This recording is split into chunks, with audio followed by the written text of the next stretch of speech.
All right, on this very special garlic marketing show, I've got one of the absolute experts in the Wisdom of Walt, because he wrote the book, Jeffrey Barnes. Jeff, say hi. Hi. Jeffrey, we're going to talk about the importance of walking the park. We're going to talk about the fact that Walt was still disagreeable, but still inspired not only his people and his team, the power of his belief, not believing in what he was doing, but the power of just Walt's belief in himself and how important that was. We're going to talk about the Eisner areas, how Walt and what you can learn from Walt and Steve Jobs about building amazing things. All of this on this Garlic Marketing Show, but of course, it's brought to you by videocasestory.com. One of the best things you can do is collect your customer stories, listen to them, walk the park yourself. Go to videocasestory.com where we help you collect, craft, and deliver them. All right, let's get started. My name is Gino Wickman. I was introduced to Ian, and that's what brought me into this video world and got me embracing this video world. And Ian did exactly what I hoped. He got me really comfortable with putting videos out to the world and having a great strategy around putting videos out to the world, because there's so much more than just shooting a video. And so the way that he positions those videos, optimizes those videos, he's done a great job. All right. I've got one of the leading experts on Disneyland and Walt, Jeffrey Barnes. Thank you so much for being on the Garlic Marketing Show. Oh, thank you, Ian, for having me. I'm really looking forward to our conversation today. I love it because living in Orlando, and I think people have such a skewed view of Walt, and I'm glad to have you on here and talk about it because he was such a business. Really everything that he did in business was amazing for the most part because he had Roy helping him to make sure it was funded. But before we get into that, because I want to talk about stories, I want to talk about customer stories and his obsession with the customer and, all the things that he did. But let's talk a little bit about you because you've done some really interesting stuff around Walt. Tell me a little bit about your courses that you did and the books that you've written. Sure. So I was in higher education for 22 years, and I taught things like first half of U.S. history, second half of U.S. history, American government, state and local government, the classes everyone at some level is required to take. But my calling card was creating 10 years ago the world's first college course on the history of Disneyland. And that sounds crazy, right? But you don't change the world by doing what's always been done, right? And the class, Ian, was really about working with students who were struggling and getting them to understand in order to be successful, in order to achieve your goals and see your dreams come true, you got to be willing to do hard and difficult things. You've got to embrace conflict. You've got to overcome the obstacles and deal with adversity. So the class was never really about the amusement park. It was really about the students and leveraging what everyone in Southern California loves, which of course is Disneyland. And I wanted to tell Walt's story. I wanted to tell the Disneyland story, again, as a way of coming alongside the students and giving them tools to be successful on their own. And so tell us a little bit about the books, because you have the Wisdom of Walt and Beyond the Wisdom of Walt. Yeah. So a little backstory there. I remember telling people way back in June of 1991 that I was going to write a Disneyland book one day. Now, I had no idea what that meant. I had no clue how to do it, no idea how to get it published, how to market it, how to sell it. I just knew I was going to write a book on Disneyland one day. And if I'm being 100% honest, I came up with teaching the college course as a way of getting out of what I didn't know how to do, which was write the darn book. I, again, had been in higher education for years up to that point. I knew how to teach classes. I didn't know how to write a book. And then the day after I gave the first lecture in that dream course, History of Disneyland, I was diagnosed with a life-threatening brain tumor. I delayed the surgery for 2.5 months so I could teach the college course on the history of an amusement park, which again was never about the amusement park. It was about adversity. This was a chance for me to not just teach that, but to actually live it. Spoiler alert, I survived the surgery, survived the brain tumor, And when I went back to work, I realized that my only disappointment and regret in life was that I had not written the book that I had said I would write a little more than 20 years earlier. And because I had faced mortality for the first time in my life, I got over myself. And what had been 20 years of I don't know how, I can't, I won't, procrastinate, I managed to get done in 142 days. And I was just thrilled I finished the darn thing because it had been in my head for 2 decades. And lo and behold, it becomes a bestseller. The publisher wants a follow-up book based on the team that picked up Walt's Dream for Florida and Walt Disney World. And before you know it, I am on the keynote circuit as an inspirational and motivational corporate speaker. And fast forward 10 years later, and I'm not even in higher ed anymore. I write and speak full time. I love it. I mean, what a great story. And I mean, once again, it's like we were talking about Walt, but it's very much in line with not knowing how to get there, but you know you need to get there and overcoming adversity. And it's powerful. These stories I believe, can help people. And your story can help people. So, and what's really cool, also, you have a weekly Wednesdays with Walt, correct? I do. So when I was a kid and wanting to be a writer, I really loved newspaper columnists who just wrote daily or weekly reflections on everyday kind of life stuff versus a book that has a beginning, a middle, and an end. I wouldn't wish writing a book on my worst enemy. It is not a fun process. But sitting down and doing the daily or weekly reflections that at the end have some sort of point or some sort of meaning, that's always connected with me. And so my Wednesdays with Walt is a weekly opportunity for me to write, but I think more importantly, get in touch with my audience and share motivational, inspirational stories and lessons from Walt's life, Disneyland, Walt Disney World, maybe even my own life. And I'm so passionate about this. It's 100% free. And all you have to do is go to thewisdomofwalt.com, look under resources, sign up for the blog, and you'll get that weekly email in your inbox every single Wednesday. Awesome. I'll put a link to that directly to it in the show notes so you can get directly to it. And I mean, what an amazing resource, amazing information. And now you look back, I mean, like you said, like publishing, writing a book, it's work. And I think for me, it was one of those things that, you go through this part of not only doing the work, but you start to hate the book.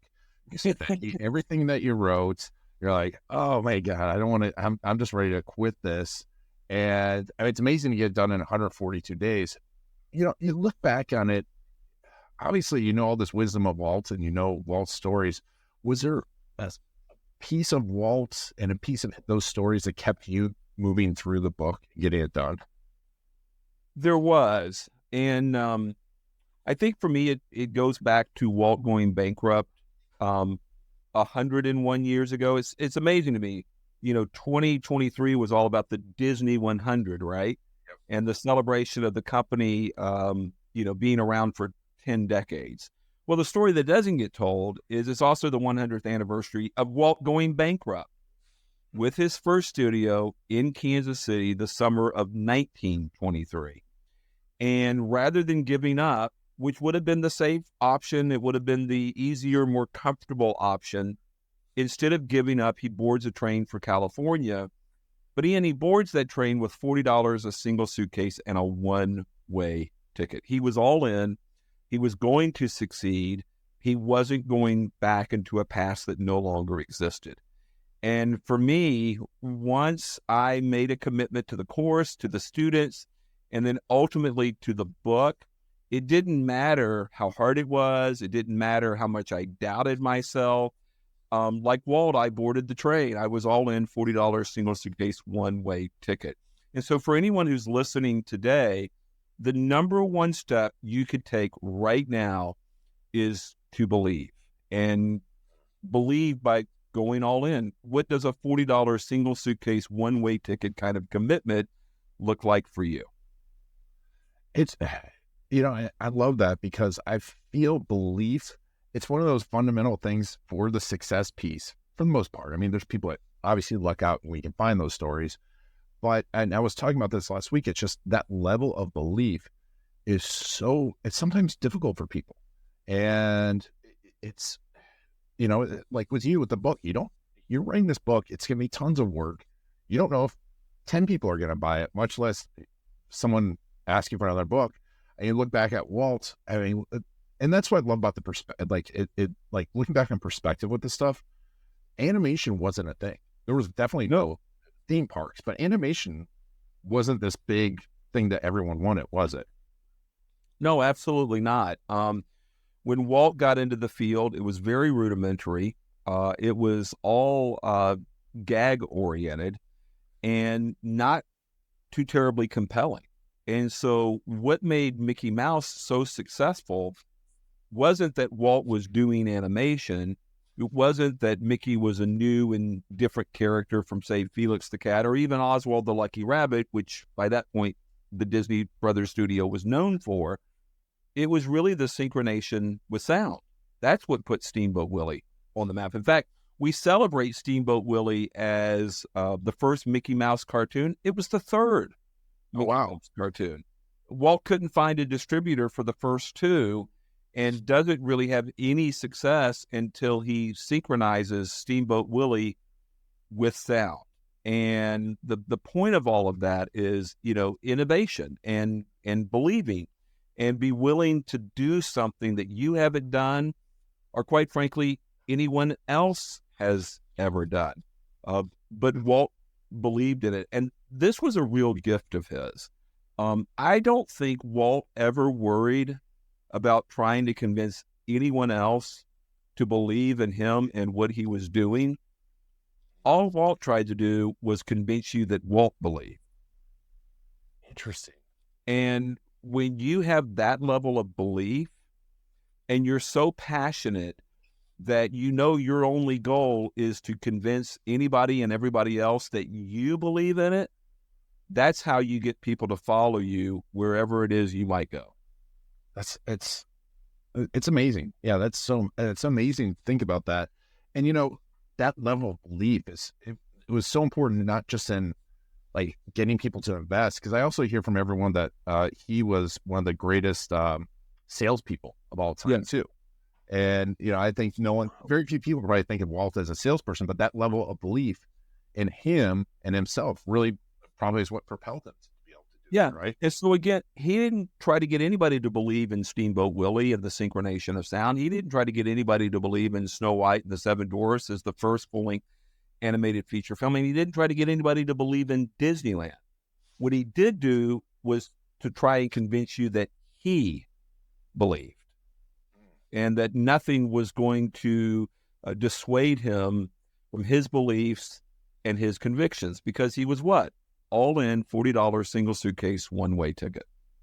Love that. And it's interesting because I think in marketing and growing businesses, we underestimate that power of belief in ourselves and belief in what we're doing. Because I feel like I see so many people hesitant to do marketing, hesitant to do sales. And I think if you just believe that what you're doing is amazing, then that all makes so much sense. Yeah, if you don't believe in it, why would anybody else? Yeah. So quit trying to convince anybody that your product is right. Just try to convince them that you are right. And so speaking of product, right, because Walt was such an innovator, and like you said, the synchronized sound, I'm pretty sure I read in one book that he pretty much invented stereo, correct? So he was all in on innovation and technology, whether it was sound with the cartoons or the theatrical sound, which could have been the birth of stereo with Fantasia. Again, the first full-length animated feature film, or even a theme park. We had like 2,000 amusement parks in the United States in 1955 when Disneyland opens. What we did not have were story parks that told stories, sparked our imaginations, and engaged us mentally. And so, Walt was this visionary and innovator and was constantly pushing the envelope, trying to move us forward and into the future. And, one of the ways that he did that was with the technology of both his cartoons and with the sound associated with those cartoons, whether it was Fantasia, whether it was Steamboat Willie, whether it was, the camera in terms of some of the other cartoons. Like he was just always trying to do things at the highest and newest and greatest level possible. And, when it comes to this, one thing, I love to talk to you about too, was his innovation was still centered around the customer, the end user, wasn't it? Absolutely. So it is amazing to me, for all of his successes. Walt didn't want to be remembered for Mickey Mouse, Snow White, or even Disneyland. He most wanted to be remembered as a storyteller.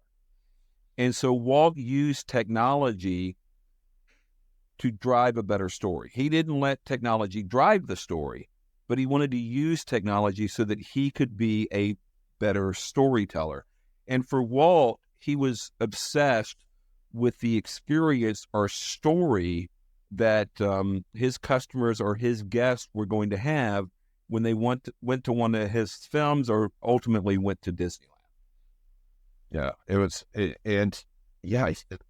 with that obsession, what were some of the ways that he demonstrated that obsession with that storytelling? Like not just the innovation, but how he collected the data, collected the information that he that he knew.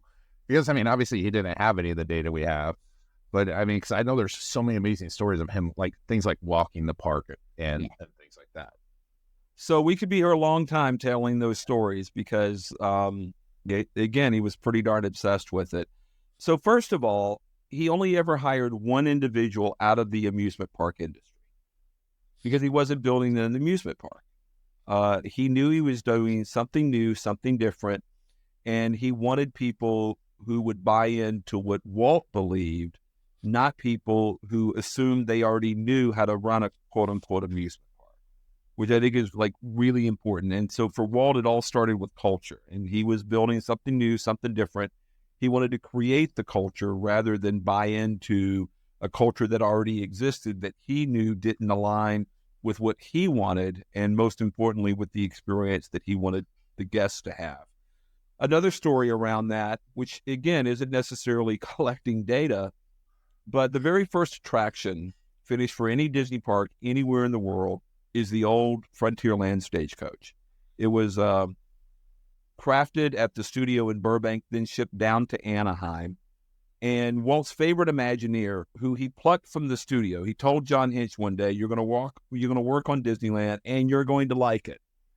And John Hinch is finishing up the stagecoach, and the last piece was the leather strap. And it didn't matter what John did, he couldn't get the leather strap to Walt's liking. And finally, out of frustration, John throws the leather strap across the room and screams at Walt, Walt, it's just a leather strap.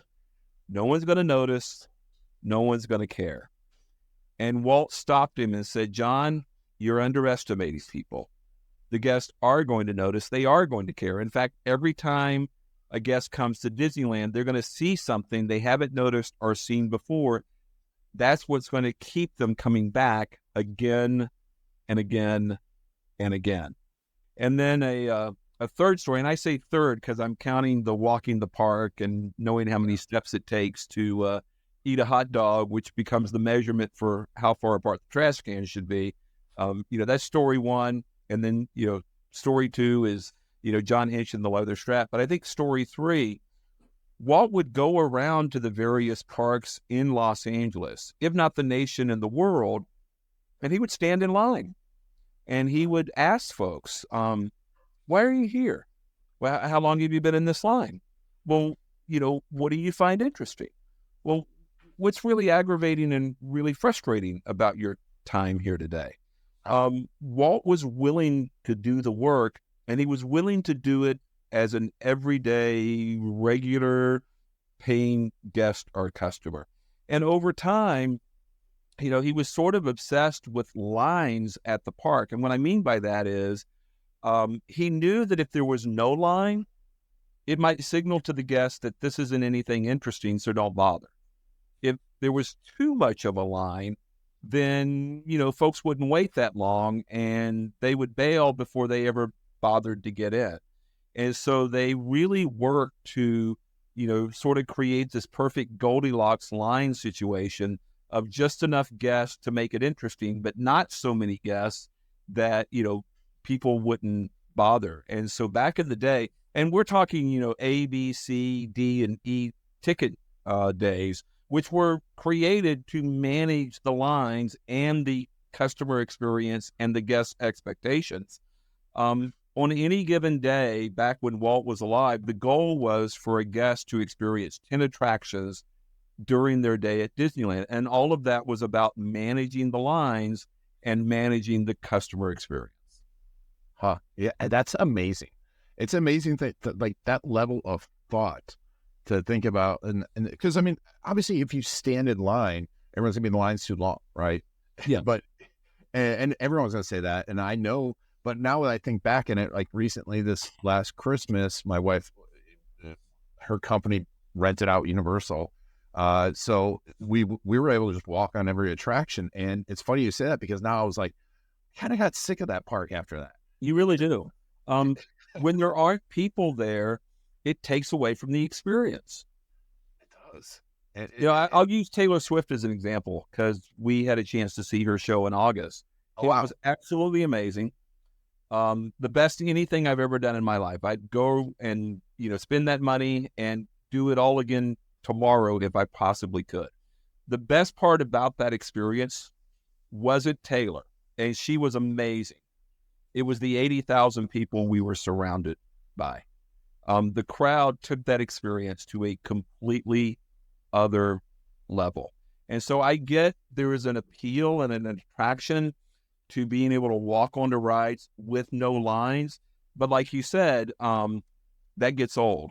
It's the people that make the park. It is. It is. And it's interesting, I think, just like we forget that animation wasn't a thing and Walt did all these things, we forget that Walt walking the park, how famous he was at that time, right? He was probably one of the most famous people in the world when he was doing this, wasn't he? Yes. And if it's not for Disneyland, I don't know that he becomes recognizable. And what I mean by that is people knew the name before Disneyland, but they didn't know the face. And it was the television show, starting with the Disneyland TV program on Wednesday nights on ABC in October of 1954, that put the face with the name. And then 5 years later, when they contracted with NBC to do The Wonderful World of Color, which, oh, by the way, was about NBC trying to sell color televisions through its RCA division. The Wonderful World of Disney became the killer app for selling color televisions in the United States. But between the original program and then The Wonderful World of Color, Walt became incredibly recognizable. So much so, it's one of my favorite stories. He and Art Linkletter were walking the park one afternoon, and they didn't want to be bothered. And so they put on disguises. Nobody recognized Art. Everybody recognized Walt Disney. That's amazing. And Art Linkletter at that time was pretty famous. He absolutely was famous, and probably Walt's best friend at that point.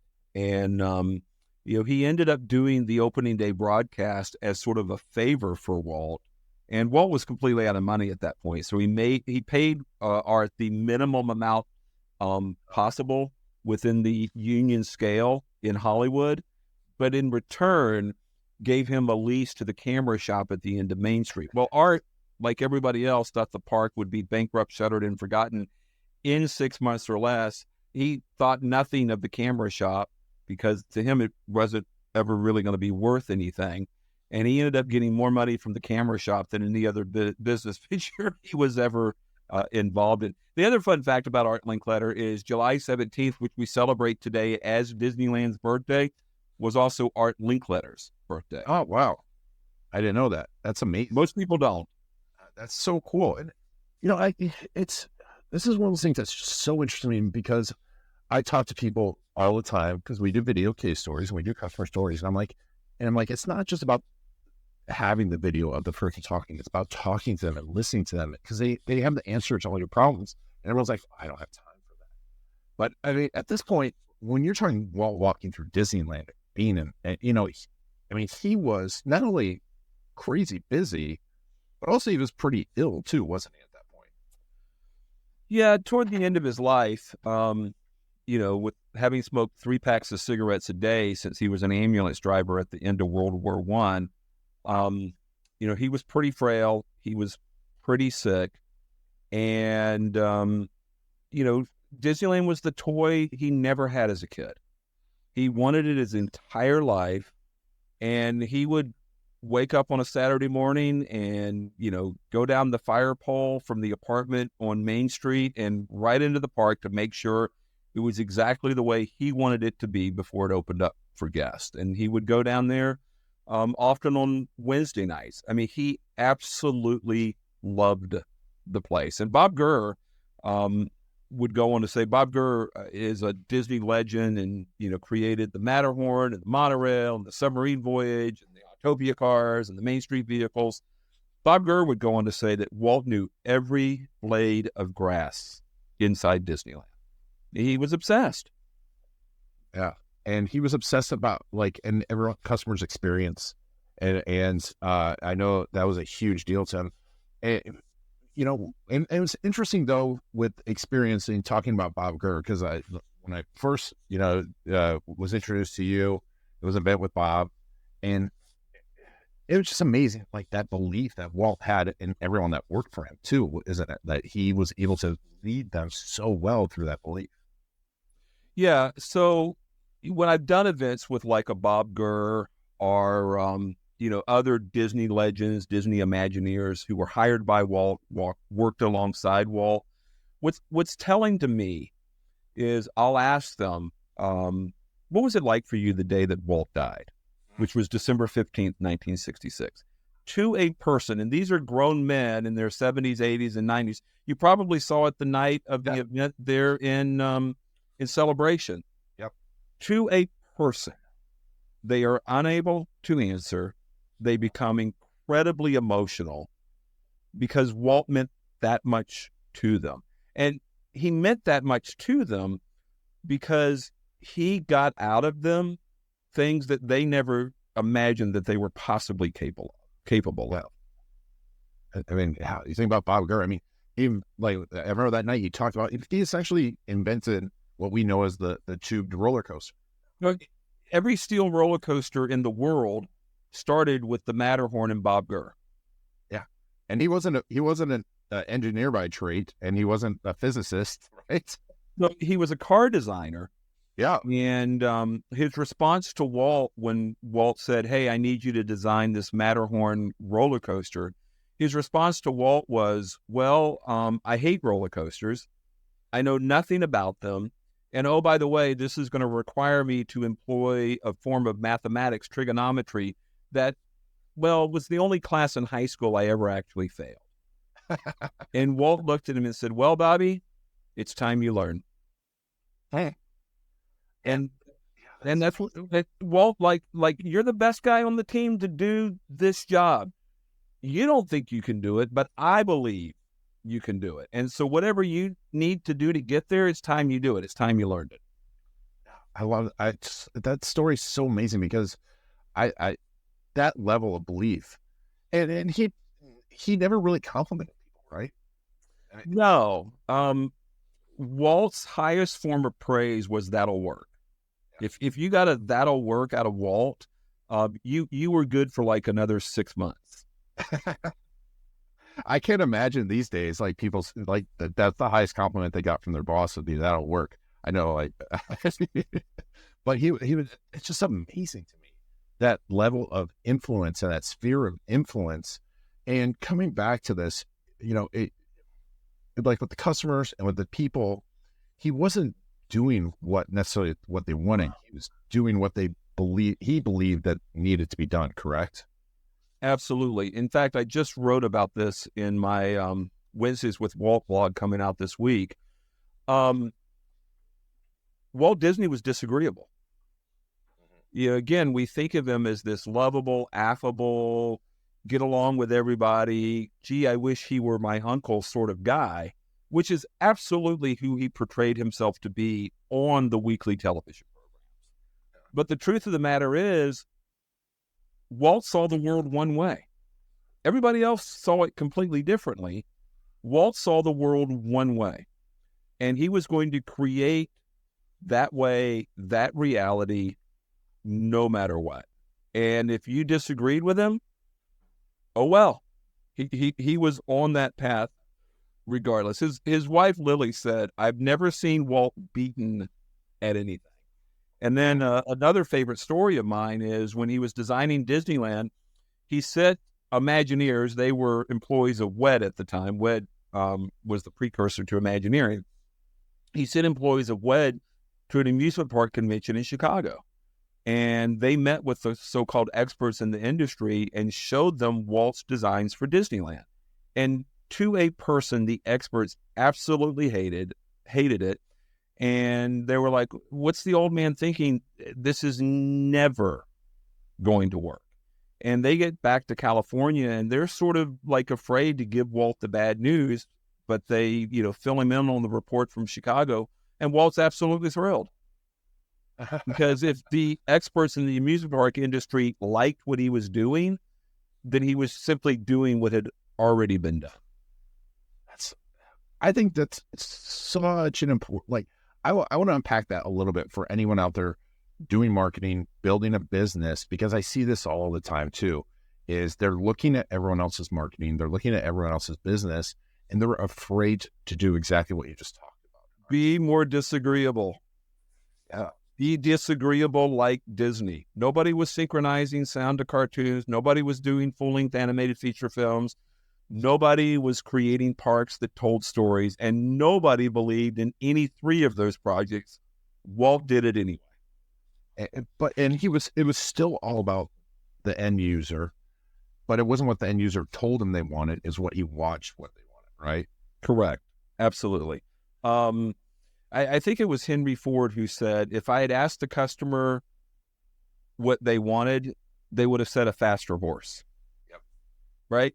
So you have to have this vision for a future that does not currently exist. You have to know that the world needs that future.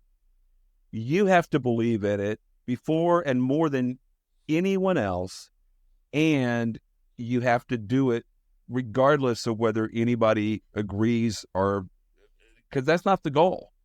The goal is to change the world, to have an impact, and you're not going to do that by simply doing what you've already done, or worse, what everyone else has already done. It's so crucial. I mean, even if you're doing something like of what you think is a simple business, you can do it in such a different way. And if you believe in yourself and you're really serving the person, then you're doing a great thing.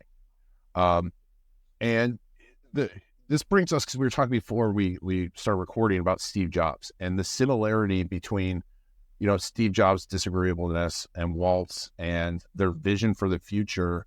They're paying attention, their obsession with the customer, but still kind of, but not necessarily listening to the customer, not doing what they say. Tell me how you feel about that. How close are they in the way they worked? Well, not in a reincarnation kind of way, but just short of that, I am absolutely convinced that Walt Disney and Steve Jobs were almost the exact same person.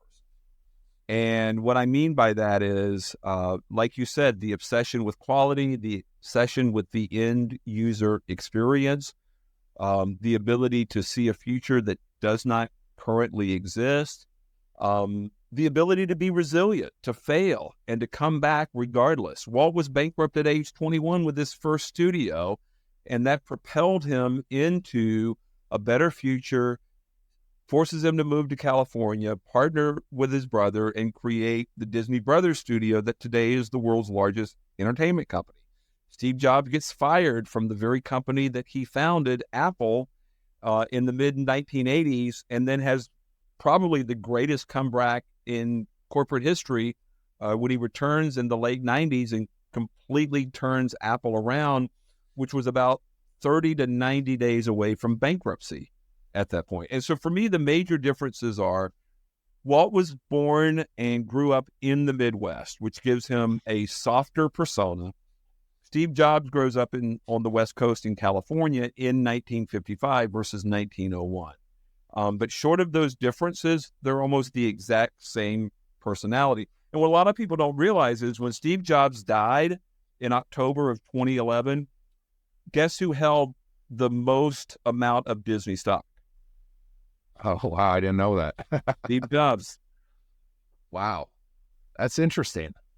That's amazing. Was that anything to do with Pixar or with Yes. No, that all had to do with the sale of Pixar to Disney. Almost the second Bob Iger took over from Michael Eisner. Yeah, that's another great book I love is the Disney Wars. It's super interesting. It's so fascinating.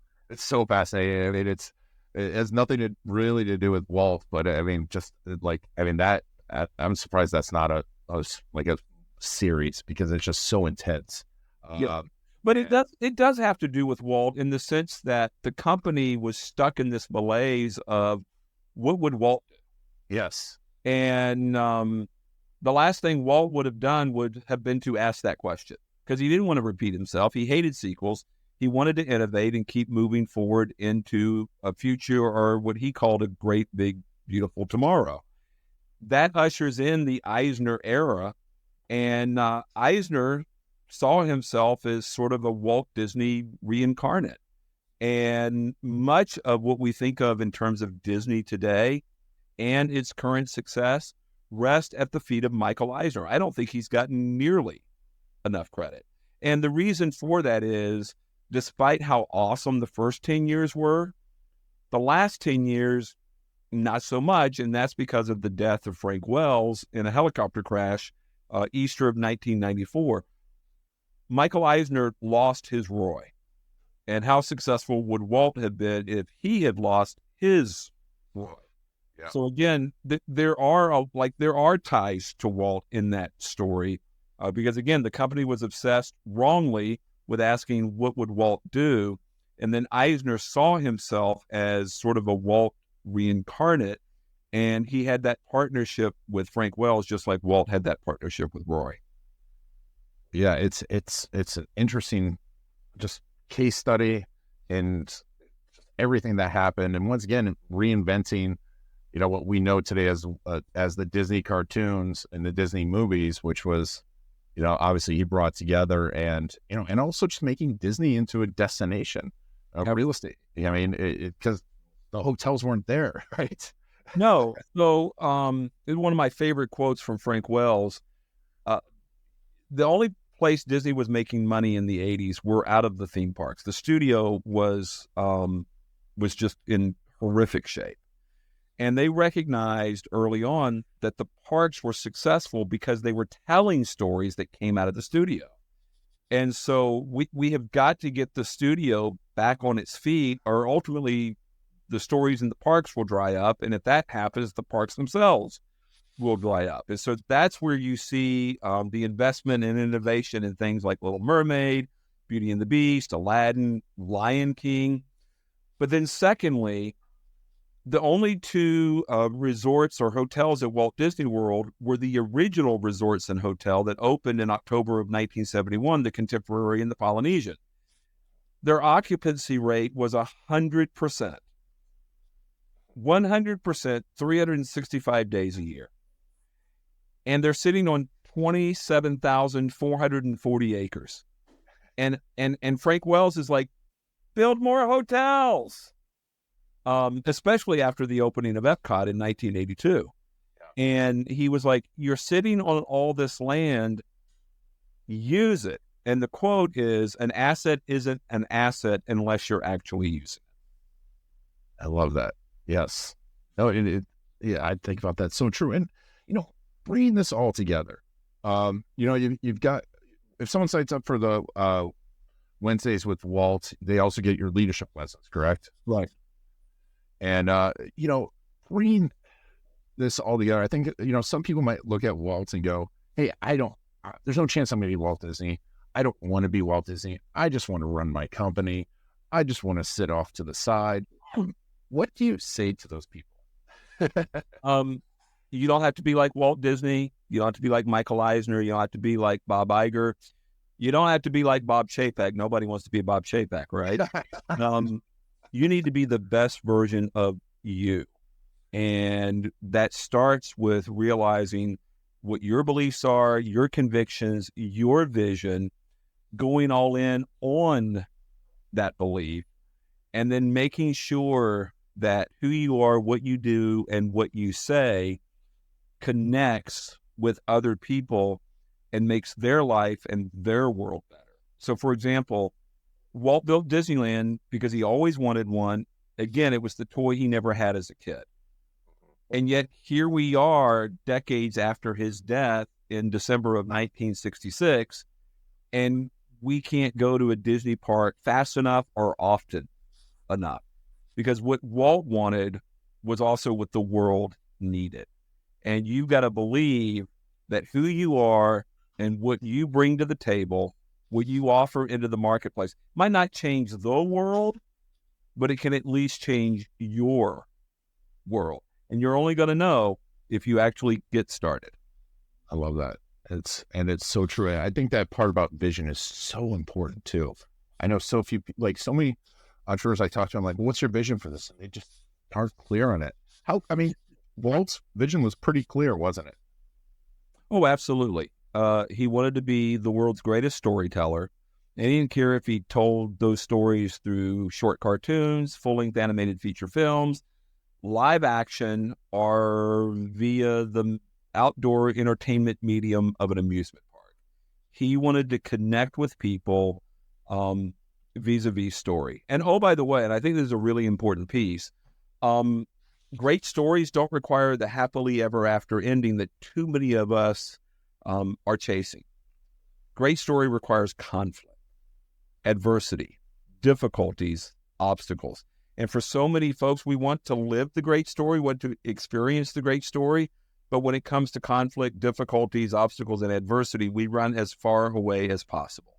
So if you want to level up your life, level up your story, start doing harder things and embracing more conflict. Yes. I mean, it's doing the hard things that makes things happen. And like writing a book, right? Well, I think I shared this with you before we started recording. Everybody wants to be an author. Nobody wants to be a writer. You got to do the work. Got to do the work. You've got to do the work, and you got to keep doing it. And sometimes it's not going to not work out exactly how you want to, but like you said, if you have the vision and it's going to add to people's lives, and you have a big enough vision, I think you can do a lot. So Jeffrey, tell us a little bit more. You speaking. What if someone wants to work with you, what are some of the ways that someone can work with you besides following you? My vision for the Wisdom of Walt has been to be speaking in Anaheim or Orlando, quote unquote, all day, every day. And we were just in Orlando last Wednesday. I was speaking in Anaheim on Friday. We fly to Orlando again on Saturday. It's taken a while to get there, but that vision is coming true, and it's just a thrill to watch it happen. So if your company, if your conference, looking for a great keynote speaker, you can find me at thewisdomofwalt.com. There's a simple form you can fill out, and my team will be in touch with you. You can find the books on Amazon, The Wisdom of Walt, Leadership Lessons from the Happiest Place on Earth, or the follow-up book, Beyond the Wisdom of Walt, Life Lessons from the Most Magical Place on Earth. And then everybody can get some Wisdom of Walt for free by simply signing up for the Wednesdays with Walt email. Great. We'll put a link to all that in the show notes. And also, if you're watching this on YouTube, I'm going to throw up, I've actually got a picture of Jeffrey, me, and Bob Gurr from that event. So I'll throw that up there too. It's on one of my favorites because I was like, that was such a memorable event, and listening to Bob and listening to you talk about Walt and all these things. But I really appreciate you being on the Garlic Marketing Show. And next time, you're going to have to come into the studio. We're going to have to do it live because I'm here in Orlando. Well, like I said, I mean, we're there. I mean, this will be our 4th trip, I think, since December. Wow. So, yeah, if you want to do this in the studio, just reach out to me, and we'll make sure we hook up on the next trip to the Orlando, Anaheim, all day, every day tour. I love it. I love it. Well, Jeffrey, thank you so much for being on the Garlic Thank Market you. Show. I really appreciate it. And thank you all for listening to Jeffrey. Make sure to go sign up for Wednesdays with Walt. It's inspiring. Grab his books because they will help you to get inspired, get that vision, get excited about your business again. And thank you for taking us on your journey. This has been I'm Garlic and the Garlic Marketing Show.